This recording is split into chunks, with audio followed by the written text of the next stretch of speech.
और वो जो है ब्राह्मणों ने जाति बनाई अपने फ़ायदे के लिए, हमें शूद्र बना करके रख दिया है। हम पिछड़े हैं, हम उनसे कम योग्यता नहीं रखते, लेकिन हमें हमारे साथ बीजेपी शूद्रों जैसा व्यवहार क्यों कर रही है।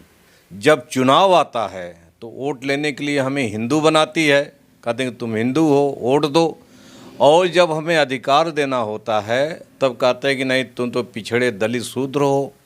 अब हमारा आरक्षण पूरा ख़त्म कर दिया।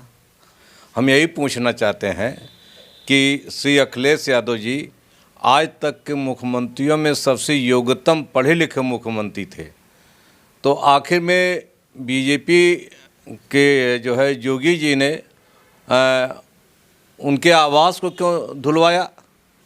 तो इसका मतलब हमें शूद्र समझते हैं। बीजेपी के कुछ लोग बड़बोले लोग हैं, उनका मानसिक दिवालियापन है।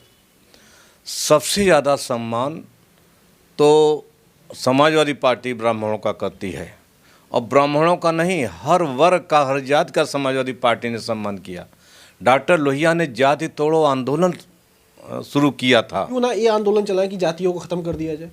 बिल्कुल रूप से बीजेपी अगर सही मायने में जाति खत्म करना चाहती तो जाति तोड़ो आंदोलन चलाए, सभी जातियों को बराबर का अधिकार दे, दलित को भी ब्राह्मण के बराबर अधिकार दें, पिछड़े वर्ग को ब्राह्मण के समान अधिकार दें, और जो अति पिछड़े वर्ग हैं उनको बराबरी का अधिकार दो। जब सभी बराबर हो जाएंगे तो जाति अपने आप खत्म हो जाएगी।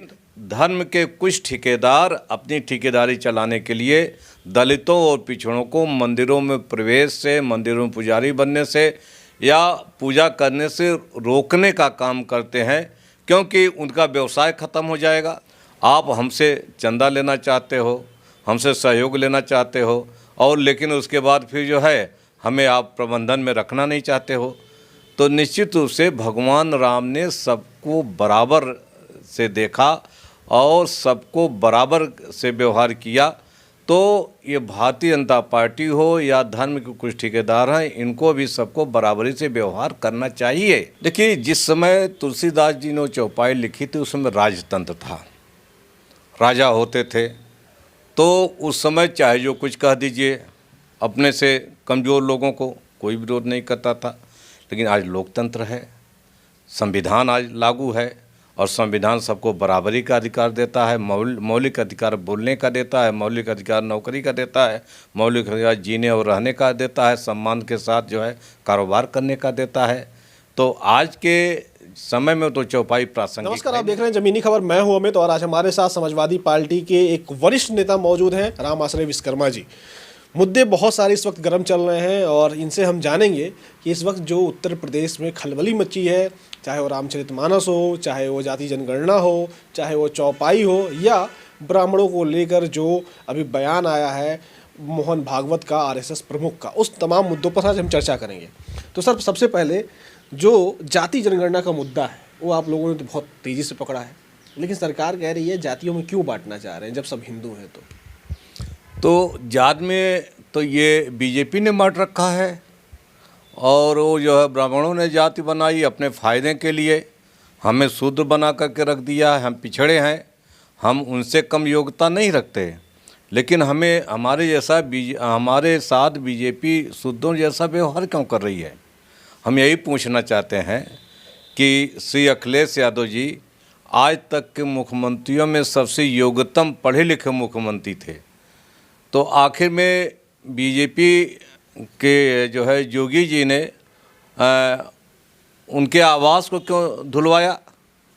तो इसका मतलब हमें शूद्र समझते हैं।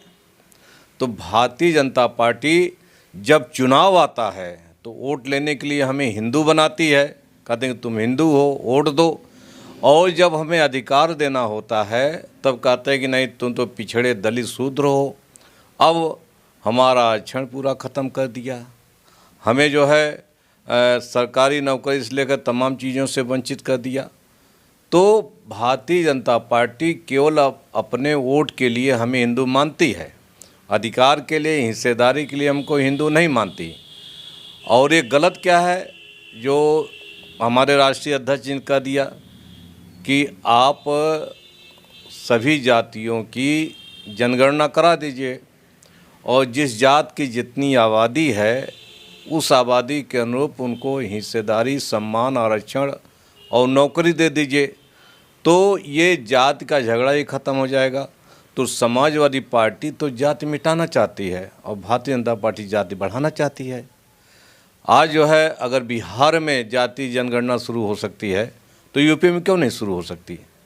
हम पूछना चाहते हैं, हम प्रदेश के मुख्यमंत्री पूछना चाहते हैं, बीजेपी के राष्ट्रीय नेतृत्व से पूछना चाहते हैं कि आखिर में पिछड़े वर्गों को नौकरियां क्यों नहीं दी जा रही हैं? सर, एक चीज़ और कहा जा रहा है कि इस वक्त समाजवादी पार्टी जो है वो ब्राह्मणों के विरोधी है। जो बीजेपी के लोग बात कर रहे हैं, तमाम हिंदूवादी संगठन बात कर रहे हैं, यहाँ तक कि एक संत ने रामलीला मैदान से कह दिया कि अखिलेश यादव को बॉर्डर पर खड़ा करके गोली मार देनी चाहिए। इस तरीके के बयानों को आप किस तरीके से देखते हैं? देखिए, ये बीजेपी के कुछ लोग बड़बोले लोग हैं, उनका मानसिक दिवालियापन है। सबसे ज़्यादा सम्मान तो समाजवादी पार्टी ब्राह्मणों का करती है, और ब्राह्मणों का नहीं, हर वर्ग का, हर जाति का समाजवादी पार्टी ने सम्मान किया। डॉक्टर लोहिया ने जाति तोड़ो आंदोलन शुरू किया था। हम जाति को जो है ख़त्म करना चाहते हैं, और बीजेपी और लोग जो है वो जाति को बढ़ाना चाहते हैं, और जातियां तभी ख़त्म होगी जब सब बराबरी पाए। इसीलिए विशेष अवसर का सिद्धांत दिया गया है। जो लोग आगे हैं उनसे कोई दिक्कत नहीं है, लेकिन जो पीछे हैं उनको विशेष अवसर दे करके आरक्षण, सम्मान, नौकरी, हिस्सेदारी दे करके उनको बराबरी में लाया जाए, और जब सब बराबरी में हो जाएंगे जाति अपने आप ख़त्म हो जाएगी। ये समाजवादी पार्टी की नीति, यही माननीय नेताजी ने किया और यही माननीय श्री अखिलेश यादव जी कर रहे हैं। अच्छा सर, एक चीज़ और है, जैसे आप कह रहे हैं कि जातियों को तोड़ो आंदोलन चलाया गया, समाजवादी विचारधारा का एक बात भी कहती है सबको बराबर का अधिकार होना चाहिए, मगर जहाँ पर बीजेपी के लोग एक आंदोलन चला रहे हैं और उनसे जुड़े हुए संगठन ये आंदोलन चला रहे हैं कि आप लोग धर्म में मत बटो, आप लोग जातियों में मत बटो, आप सब हिंदू हो, क्यों ना ये आंदोलन चलाएं कि जातियों को ख़त्म कर दिया जाए? बिल्कुल रूप से बीजेपी अगर सही मायने में जाति ख़त्म करना चाहती तो जाति तोड़ो आंदोलन चलाए, सभी जातियों को बराबर का अधिकार दे, दलित को भी ब्राह्मण के बराबर अधिकार दें, पिछड़े वर्ग को ब्राह्मण के समान अधिकार दें, और जो अति पिछड़े वर्ग हैं उनको बराबरी का अधिकार दो। जब सभी बराबर हो जाएंगे तो जाति अपने आप ख़त्म हो जाएगी।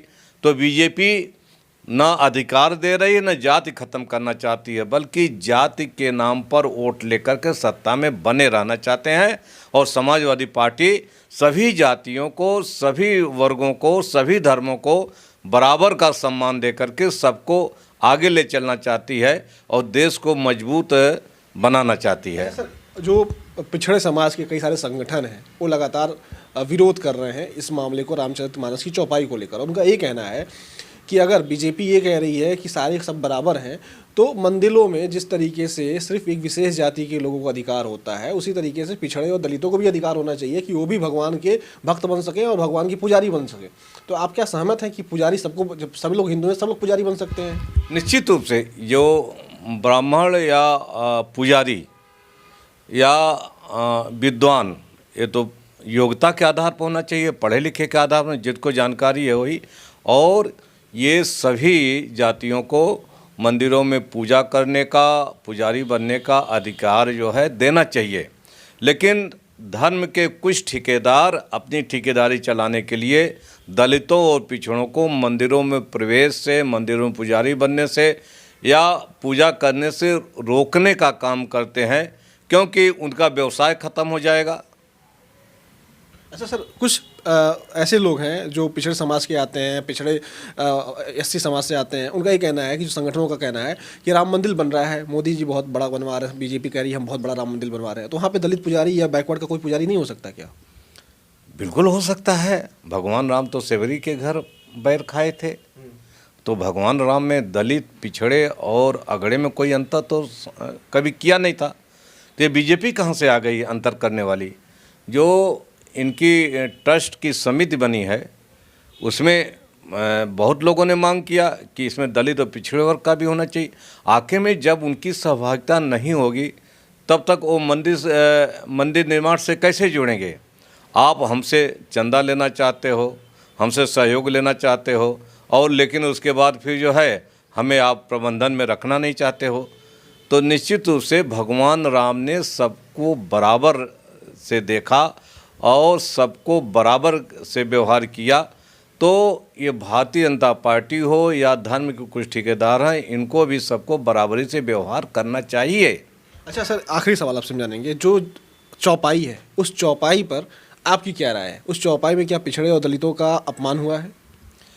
देखिए, जिस समय तुलसीदास जी ने चौपाई लिखी थी उस समय राजतंत्र था, राजा होते थे, तो उस समय चाहे जो कुछ कह दीजिए, अपने से कमज़ोर लोगों को कोई विरोध नहीं करता था। लेकिन आज लोकतंत्र है, संविधान आज लागू है और संविधान सबको बराबरी का अधिकार देता है, मौलिक अधिकार बोलने का देता है, मौलिक अधिकार नौकरी का देता है, मौलिक अधिकार जीने और रहने का देता है, सम्मान के साथ जो है कारोबार करने का देता है। तो आज के समय में तो चौपाई प्रासंगिक है नहीं। सर, जाति जनगणना आपका प्राथमिक मुद्दा रहेगा 24 में? निश्चित रूप से समाजवादी पार्टी चाहती है कि जाति जनगणना हो, ताकि पिछड़े वर्ग के वो तमाम लोग हैं जो सदियों से पिछड़े हैं, जिनको कभी आगे बढ़ने का मौका नहीं मिला, उनको जानने का हक होना चाहिए कि उनकी आबादी क्या है और उनको कितनी सुविधा दी जा रही है, उनको सरकार में कितनी हिस्सेदारी दी जा रही है, आपको उनको जो है ये राजनीति में कितनी हिस्सेदारी दी जा रही है। अब पिछड़ा वर्ग जाग चुका है, अब उसको दबाया नहीं जा सकता है। पिछड़ा वर्ग अपनी हिस्सेदारी लेना चाहता है, तो बीजेपी हो या कोई दल हो या कोई भी व्यक्ति हो, उनको हिस्सेदारी देना चाहिए। और यही तो मोहन भागवत ने कहा कि जाति प्रथा तो कुछ लोगों ने अपने फ़ायदे के लिए बनाया है, भगवान राम ने या भगवान ने तो बनाया नहीं है जाति प्रथा तो कुछ लोगों ने फ़ायदे के लिए बनाया। तो अगर भगवान के सच्चे सिपाही ये भारतीय जनता पार्टी के लोग हैं, राम के अगर सच्चे अनुयायी हैं, तो उनको पिछड़ी जो है जाति प्रथा को ख़त्म करना चाहिए और सभी जातियों को उनकी जनसंख्या के अनुसार उनको हक और अधिकार देना चाहिए। यही जो है हमारे राष्ट्रीय अध्यक्ष अखिलेश यादव जी का कहना है। तो देखिए, हमारे साथ राम आश्रय विश्वकर्मा जी थे, वरिष्ठ नेता हैं समाजवादी पार्टी के। कहना है कि जो जाति के आधार पर जितनी जिसकी संख्या है उसको उतना ही भागीदारी दे देना चाहिए और जाति जनगणना करानी चाहिए। आप क्या सोचते हैं, कमेंट करके ज़रूर बताइएगा। और ये जो मुद्दा चल रहा है इस वक्त उत्तर प्रदेश से लेकर देश में, उस पर आपका क्या विचार है वो भी ज़रूर बताइएगा। नमस्कार।